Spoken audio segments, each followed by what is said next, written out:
Bonjour à tous, ravi de vous retrouver pour un nouveau numéro de votre émission La vie en Vosges. Cette semaine, je vous propose qu'on parle création artistique, artisanat et photographie. Deux invités sont avec nous, Corinne Imbert est céramiste, une activité qui fait suite à une reconversion professionnelle. Aujourd'hui, elle s'épanouit en fabriquant des nanas, comme elle les appelle. À ses côtés, Daniel Wyss, qui est lui photographe, mais aussi président de l'association Grand Angle. Nos deux invités ont déjà allié leurs arts à tous les deux pour proposer une exposition commune. Nous allons découvrir ça pendant 26 minutes. Portrait de Daniel et Corinne. Bonjour à tous les deux. Bonjour. Merci d'être sur notre plateau. Alors la photo, la céramique notamment, comment l'un et l'autre vous en êtes arrivés là? Daniel, ça fait déjà une bonne dizaine d'années. Oui, pas mal d'années. C'est le biais d'une rencontre lors d'une exposition à l'usine justement d'Uxonnier. On a rapproché nos deux arts et on a trouvé que ça allait bien ensemble en fait quelque part. Donc on a profité pour mettre mes photos derrière ces œuvres et c'est comme ça que ça a commencé. Et la photo, vous, comment ça a commencé? Moi la photo ça a commencé il y a depuis longtemps, mais avant je faisais pas la photo au niveau où je la fais actuellement. J'ai commencé par des photos simples de famille et autres et c'est des rencontres après qui m'ont amené à différents styles photographiques. On va en parler dans un instant. Corinne, la céramique?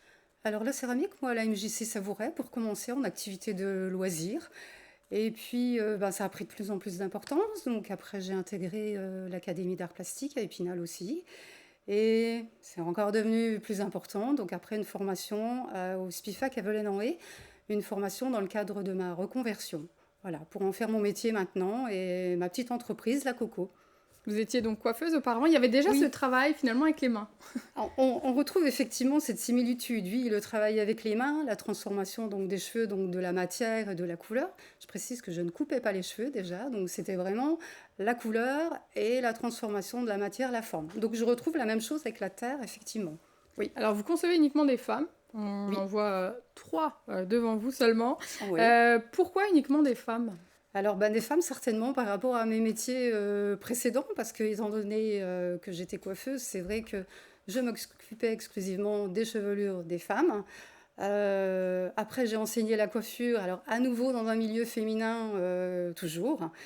Donc, ça coule de source, quoi. Et puis, c'est un sujet inépuisable, en fait, la femme.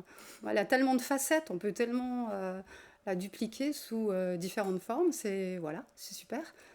Il y a un engagement, est-ce qu'il y a une volonté de faire passer des messages, de montrer déjà la diversité du corps féminin aussi à travers vos créations?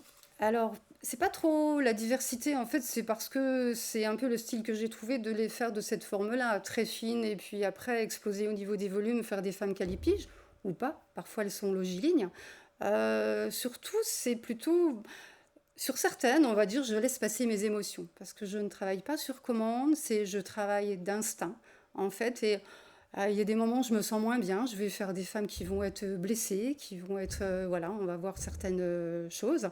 D'autres moments où je vais être plus inspirée et mes femmes seront peut-être plus coquines, où je vais avoir des danseuses, des choses un peu plus légères. Donc c'est plutôt les émotions qui me guident, plutôt ça.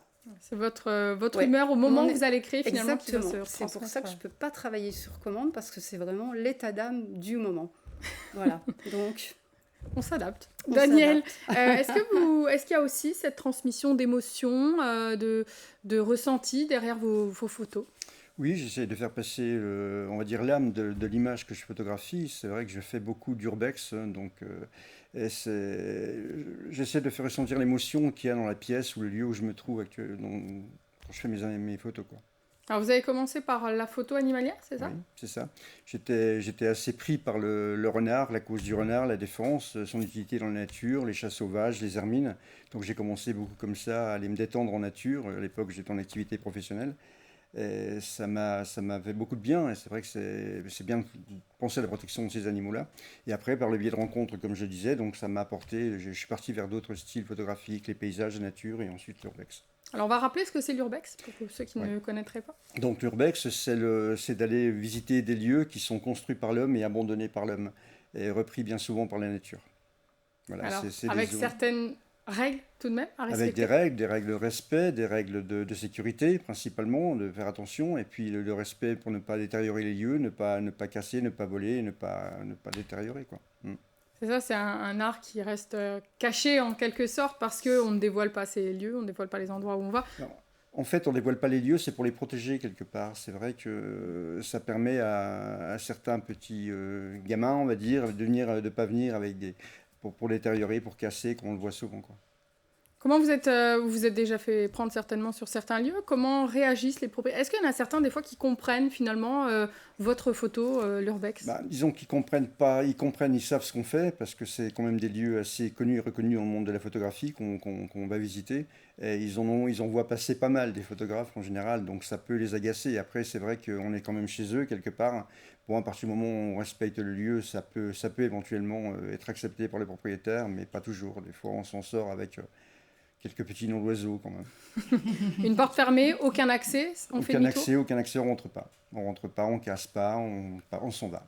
On fait demi-tour, on cherche un autre. Généralement, quand on se déplace, on va assez loin, donc on a un itinéraire prévu. Donc quand on part, on a différents styles à aller visiter quand même. Quel est le style de lieu qui vous, en tout cas, vous intéresse, vous interpelle? Moi, ce qui m'intéresse beaucoup, c'est les manoirs, les châteaux, les églises abandonnées, ce genre de choses, quoi. C'est vrai qu'on se dirige pas mal dans pas mal de lieux en France, en Belgique, un peu aux Pays-Bas. Donc on fait des kilomètres quand même. Mais c'est vrai que c'est pour parler de l'âme de la photo, on sent l'esprit, on sent les gens qui ont vécu, il y a toute des générations qui sont passées dans ces lieux. Et souvent, on retrouve des lieux qui sont encore complètement meublés avec la vaisselle, les chambres à coucher, etc. C'est plein de poussière, de souris, etc. Mais c'est encore bien aménagé. Qu'est-ce qui vous a donné envie de faire de l'urbex? Ben, c'est la découverte, c'est l'histoire, c'est savoir un peu ce qui a pu se passer dans ces lieux-là, c'est savoir que c'est abandonné, pourquoi ça l'est. On ne peut pas toujours avoir le fin mot de l'histoire, hein, de l'abandon, mais c'est pour l'image, pour la beauté de l'image. Parce que c'est vrai que on aime peut-être la poussière et puis les vieux draps, quoi. Alors c'est avec ces photos d'urbex que finalement vous avez lié vos deux arts. Une exposition qui était il y a quelques semaines maintenant à Épinal. Oui, on a eu une exposition en commun au Poiron fin février. On va voir quelques images passer dans quelques instants. Cette collaboration, Corinne, pour vous, c'était nouveau. Comment vous l'avez accepté, perçu? Comment ça s'est passé? Dites-nous. Du coup, ça s'est fait par hasard parce que à l'occasion de ma première exposition à l'usine du Xenier, tous les photographes étaient installés. Moi, j'ai installé mes sculptures dans un endroit. Puis j'avais juste des parpaings derrière. Et puis à un moment, je me dis quand même, ça serait bien d'avoir une jolie photo derrière. Au moment-là, Daniel était là et je dis, il n'y aurait pas un photographe qui serait d'accord pour m'apporter une photo et mettre derrière mes nanas. Et ça s'est fait comme ça. Daniel, il dit, oui, tu veux, cet après-midi. Et puis, on s'est rendu compte que ça marchait bien.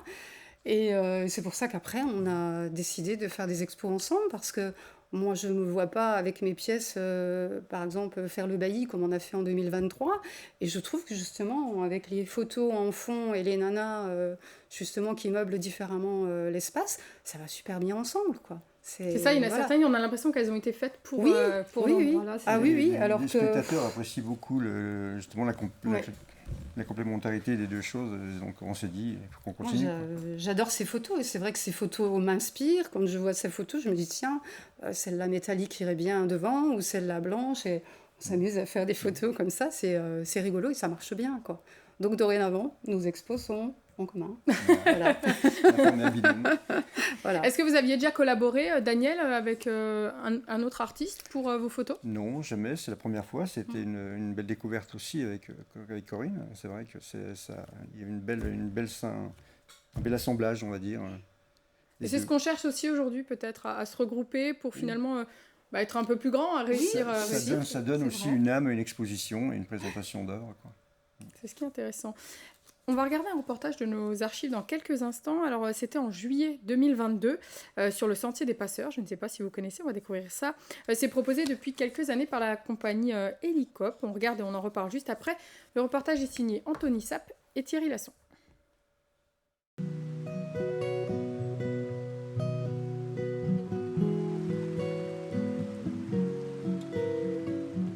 Entre nature et culture, l'association Hélicop propose depuis 2006 une biennale d'art sur le Sentier des Passeurs, au Saulcy, dans l'ancienne principauté de Salm, au nord-est des Vosges. Sur un parcours de 9 km, les randonneurs découvrent entre les arbres, les fourrés et le ruisseau une soixantaine d'œuvres, dont cette année une vingtaine d'inédites. C'est le credo d'Hélicop, promouvoir la culture en milieu rural et permettre aux artistes de s'exprimer dans des lieux qui au départ n'étaient pas faits pour ça, mais qui finalement le deviennent. Cette ex-principauté de Salm ici est très riche en histoire, très riche en monuments. Et donc, il faut effectivement être un peu curieux.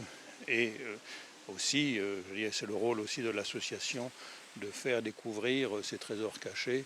Et le Sentier des Passeurs en est un exemple emblématique. Depuis 2006, plusieurs dizaines d'artistes aux talents divers, aux inspirations diverses, ont laissé leur empreinte ici, une empreinte qui, toutefois, préservation de la nature oblige, ne doit pas être trop profonde.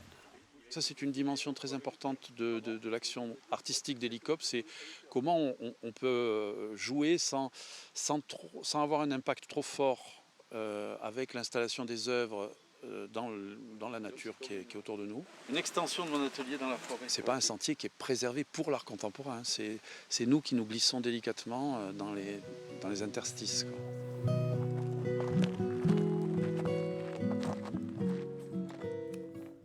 Alors, est-ce que vous connaissiez le Sentier des Passeurs et cette association de...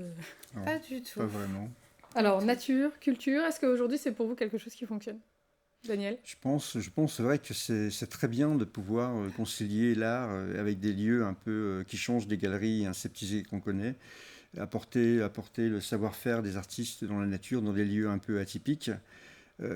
Ça plaît beaucoup, c'est une autre vision des choses, et puis les gens apprécient beaucoup, les artistes aussi d'ailleurs.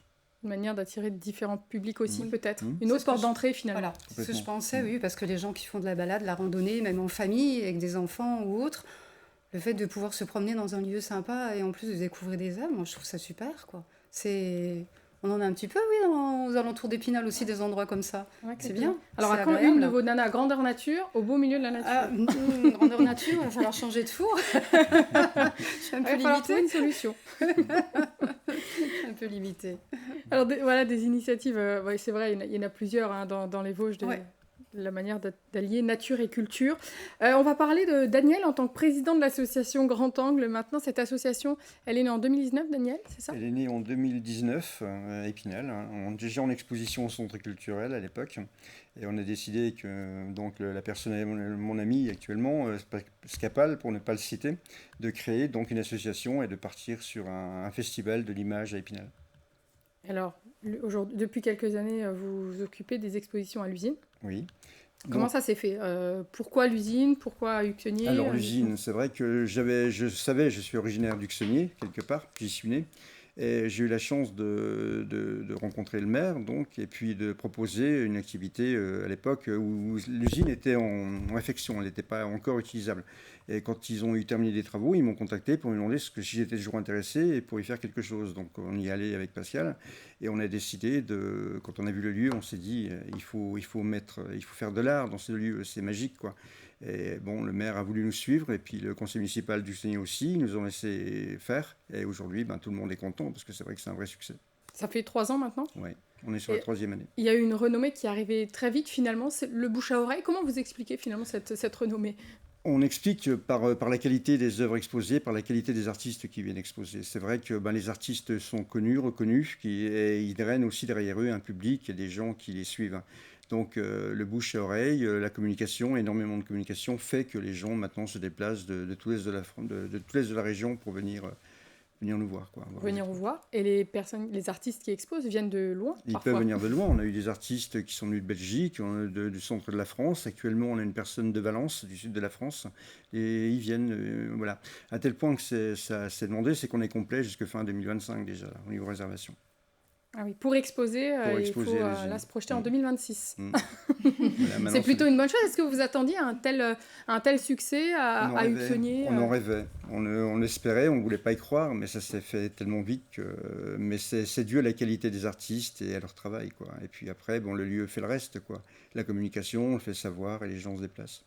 Quel public vous accueillez? Alors, hormis artistes, quel est le public qui vient à l'usine pour voir? On a toutes sortes de publics. Les gens du village sont très intéressés, c'est sympa. On a les écoles aussi, d'Arnieux, Uxenier, qui viennent maintenant voir chaque exposition. On a les gens d'Épinal, les gens du Grand Est, voilà, c'est les acheteurs qui viennent de loin aussi maintenant, parce qu'il y a effectivement des ventes, les artistes vendent dans ce lieu. C'est ce qui fait revenir aussi les artistes. C'est ce qui fait aussi revenir, tout à fait. Tout à fait.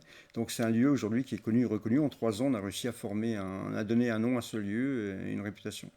Dans quel univers, les expositions? Qu'est-ce que vous aimez valoriser, mettre en avant? Principalement la peinture et la sculpture, parce que c'est des salles qui sont très importantes en volume. Donc les photos, il faut un artiste photographe qui ait des très grands tirages. C'est plutôt rare dans le monde de la photo. Donc on privilégie la peinture avec une complicité de la sculpture en même temps pour lui donner une chaleur à l'exposition. Corinne, vous avez donc exposé à l'usine.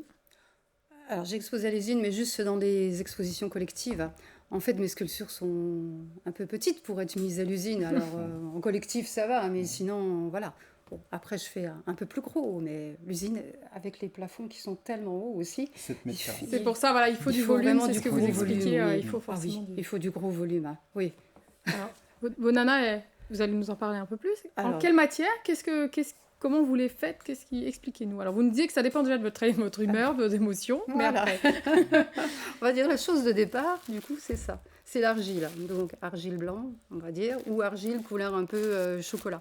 Donc, là, on peut voir, c'est mou. Hein, donc, c'est un petit peu mou, juste ce qu'il faut quand je commence.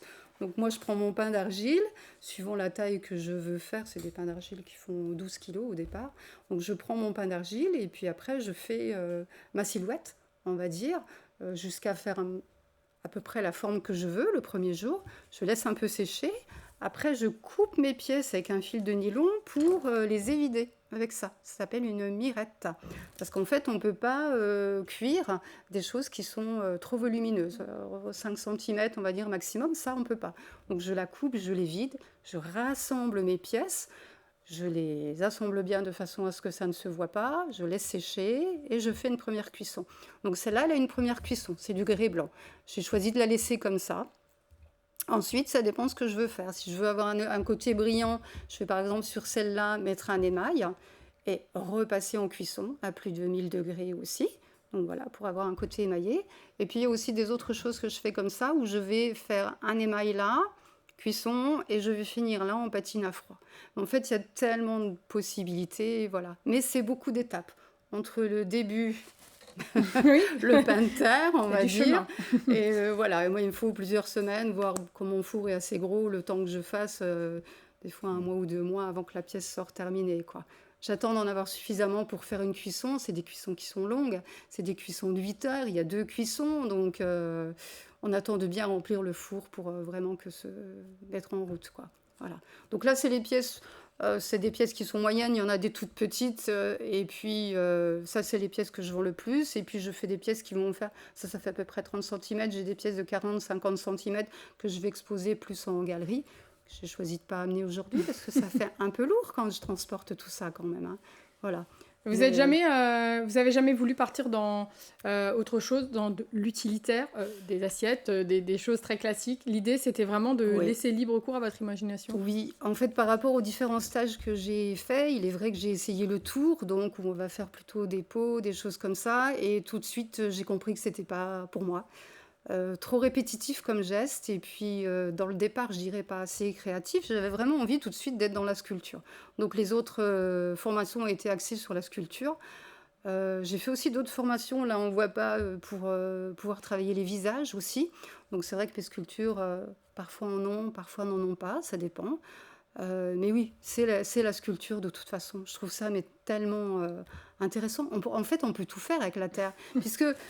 On va dire la terre, c'est la même. Hein. Je donne ça à un potier. Le potier va vous faire un pot, un bol, une assiette. La matière est vraiment la même au départ. Et avec cette même matière qui existe depuis la nuit des temps, on fait tellement de choses. C'est inépuisable. Donc, c'est vraiment très, très satisfaisant, on va dire, de travailler cette matière, quoi. Ça fait du bien. Un produit brut, voilà, qu'on peut voilà, c'est un produit brut. C'est ça aussi, c'est pouvoir partir de rien et pouvoir arriver à un produit fini sans dépendre de personne. Et ça, c'est valorisant, on va dire, hein, partir de rien et se suffire à soi-même, quoi. Aller vraiment là, finir le produit, rencontrer les gens, voir la réaction des gens et arriver éventuellement à une vente ou à une adoption, comme je dis. C'est super, quoi. C'est super. Pari réussi quand l'adoption est au bout. Ah ben oui, et puis alors pareil, moi je ne vends pas sur Internet, j'ai besoin de rencontrer les gens avec qui je vends. Vous confiez pas vos nanas à n'importe qui. Exactement, je sais où elles vont. Sachant que toutes ces œuvres portent un prénom quand même, elles les baptisent. Alors oui, elles ont souvent, là il va avoir une sexy girl, là ça va être une danseuse, bon bah là ça va être une future maman. Elles ont ou des prénoms Ou des... Ah oui, forcément. Elles sont pas vivantes, mais je les ai quand même créées quelque part du début à la fin, quand même. Il y a une âme. Quand même, oui. Une âme aussi. Oui. Et le fait d'y mettre de moi, forcément, c'est ça. C'est ce que je dis. Quand les gens achètent, ils achètent un peu de moi aussi parce que j'y ai mis mes émotions, j'y ai passé du temps et voilà, ça a une valeur aussi sentimentale. Alors, il y aura une prochaine exposition que vous allez faire en commun, à nouveau, ça y est, je crois que vous êtes lancé. Alors ce ne sera pas dans les Vosges cette fois, c'est ça? Non, c'est à Forbach. À la galerie Tête de l'Art. Voilà. Par contre, on est une dizaine d'artistes. Nous, on y va tous les deux, mais il y a une dizaine d'artistes invités en même temps à la galerie Tête de l'Art. Voilà. Et notre prochaine exposition, nous, c'est encore plus loin. Mais c'est déjà prévu, le bailli l'année prochaine. C'est déjà prévu. On compte les dates. Ouais. C'est vrai qu'il faut s'y prendre longtemps à l'avance quand même pour anticiper ça. Voilà. Les expositions collectives, là, comme ça, quand vous êtes 8, 10, qu'est-ce que ça apporte aux artistes, aux photographes? Qu'est-ce qu'on y trouve? Qu'est-ce qu'on vient y chercher quand on fait des expositions collectives? C'est pouvoir montrer les différentes formes d'art. C'est vrai qu'il y a beaucoup de sculpteurs, de peintres, de photographes. Ça englobe déjà beaucoup de choses dans ces 3 disciplines. Mais c'est la diversité, c'est les couleurs, c'est le choix, c'est la présentation. Et puis c'est des rencontres aussi, rencontrer d'autres artistes, pouvoir échanger, même comme à l'usine. C'est super important. Même quand on fait moi quand je fais quelquefois des marchés d'été ou tout ça, tout ce monde d'exposition, je trouve que c'est ça. Se rencontrer entre nous, discuter, échanger. Et puis du coup, les personnes qui viennent visiter, les rencontrer aussi. Tout du long, de toute façon, on a toujours le partage, le partage qui est le fil rouge en quelque sorte. Le rapport humain, c'est super important, je trouve. Ah oui. Et puis voir les techniques de chacun, pouvoir échanger, c'est ça, c'est vrai que c'est important. Oui. Quelle est la place pour vous aujourd'hui de l'art, de l'artisanat? Est-ce qu'aujourd'hui, le commun des mortels s'intéresse? Est-ce qu'on sent qu'il y a un regain avec l'usine? Vous avez peut-être fait le constat, c'est depuis 3 ans. Quelle est la fréquentation? Quel est le constat que vous faites? Il y a beaucoup de gens il y a encore des gens qui découvrent l'art, il y a des gens qui ont peur de l'art, il y a des gens qui n'osent pas rentrer parce qu'ils pensent qu'ils vont devoir en parler alors qu'ils n'y connaissent rien. Ils pensent qu'ils vont devoir acheter alors que non, c'est pas obligatoire. Je voudrais vraiment dire aux personnes, n'hésitez pas à rentrer dans les galeries, n'hésitez pas à venir voir des expositions. Vous n'êtes pas obligé de parler, vous n'êtes pas obligé, vous pouvez poser des questions à l'artiste, ça lui fera toujours plaisir. Mais vous n'êtes pas obligé d'acheter, c'est important de le savoir. Donc l'art, c'est pour tout le monde. L'art, c'est la vie. Il faut que ça soit vu, il faut créer, il faut partager et se faire plaisir. Pour vous, il y a encore un frein aujourd'hui, des tabous à lever sur ça? Oui, je pense, parce que l'art peut faire peur aussi. Donc, non, il faut pas, il faut y aller. C'est ce que veut montrer l'artiste en général. Il veut montrer ses œuvres, il veut faire passer des messages des fois. Il faut voir avec lui. Des fois, c'est vraiment super intéressant de pouvoir échanger avec les artistes pour savoir pourquoi ils ont fait ça, de quelle manière, etc. C'est vraiment un monde à découvrir pour ceux qui ne le connaissent pas. Il ne faut vraiment pas hésiter à franchir le pas. Un monde que vous avez découvert, Corinne, finalement, il y a quelques années, en vous lançant vraiment à votre compte avec la Coco. Oui. Un monde que vous avez découvert, pas forcément, mais où vous êtes en tout cas entré par la grande porte. Comment vous sentez depuis ces 3 ans, 3 années et demie dans la Coco? Moi, en fait, c'est un monde qui me va bien parce qu'en fait, je passe des semaines justement à travailler seule, tranquille à la maison. Ça, j'aime bien. Je me mets ma petite musique, je travaille, je suis bien. Et puis, de temps en temps, il y a une exposition où là, d'un seul coup, c'est les paillettes, on voit plein de monde, plein de rencontres, on discute beaucoup. Donc c'est aussi fatigant, mais c'est intéressant, enrichissant, justement, ces échanges. Et puis à nouveau, je suis contente de retravailler tranquille à la maison. Donc, en fait, c'est très cyclique comme ça. Et c'est un équilibre, finalement. Les deux me conviennent bien. Je ne conçois pas de travailler tout le temps toute seule à la maison ou d'être tout le temps en exposition. Franchement, l'alternance des deux, moi, avec mon travail, me convient bien. Et moi, je suis comblée, je suis contente d'avoir fait ce choix. D'avoir fait cette reconversion, vraiment, je suis contente. C'est pas forcément facile de se reconvertir, on sait qu'il y en a de plus en plus tout de même ces dernières années. Il y en a beaucoup quand même. Il faut oser se lancer. Alors moi j'ai beaucoup rencontré justement de personnes quand j'étais à l'occasion de mes formations, énormément de reconversions, énormément de personnes 40, 50 ans qui un ras-le-bol par rapport à leur travail et leur vie et revenir à des choses, le travail manuel, artisanal et revenir à d'autres valeurs. Et j'ai rencontré toutes sortes de personnes, mais qui ont vraiment abandonné leur travail, même un travail où ils gagnaient bien leur vie, pour devenir potier ou céramiste, et avec l'incertitude, mais trouver autre chose justement dans ce plaisir métier. avant Ah le plaisir oui. avant tout. Ah oui, un bien-être est vraiment bien. Aucun regret. Ça serait à refaire, je me dis même pourquoi je ne l'ai pas fait plus tôt. Voilà. Daniel, on est déjà à la fin de notre émission, mais je vais vous laisser une petite minute tout de même pour nous dire un mot sur la Biennale qui aura lieu au mois de septembre. Alors vous reviendrez sur notre plateau pour nous définir le programme, mais rappelez-nous la Biennale en quelques mots, de quoi il s'agit. Donc la Biennale, ça sera du 13 au 15 septembre, donc prochainement. Donc on va faire venir une vingtaine à peu près de photographes qui viennent des quatre coins de l'Europe et d'ailleurs, d'Espagne et d'ailleurs. Et c'est vrai que c'est un festival généraliste avec plein de thèmes différents. Ils seront donc à l'Espace Court. Il y aura donc différents lieux, l'Espace Court, la BMI Épinal et puis le Centre culturel. On exposera différents artistes, différentes collectivités. Et ça sera un grand moment de la photographie à Épinal. Vous avez très Ça bien s'appelle réussi. Fenêtre sur cours. Pardon, Fenêtre j'ai sur oublié. cours, c'est vrai. Fenêtre sur Voilà, ce sera le mot de la fin. Fenêtre sur cours, donc au mois de septembre. Et d'autres expositions à venir, c'est tout ce qu'on vous souhaite. Merci beaucoup en tout cas d'être venu sur notre plateau. Merci à toute l'équipe pour la réalisation de cette émission. Moi je vous donne rendez-vous la semaine prochaine et je vous souhaite une très belle semaine sur vous. Je te dis à bientôt.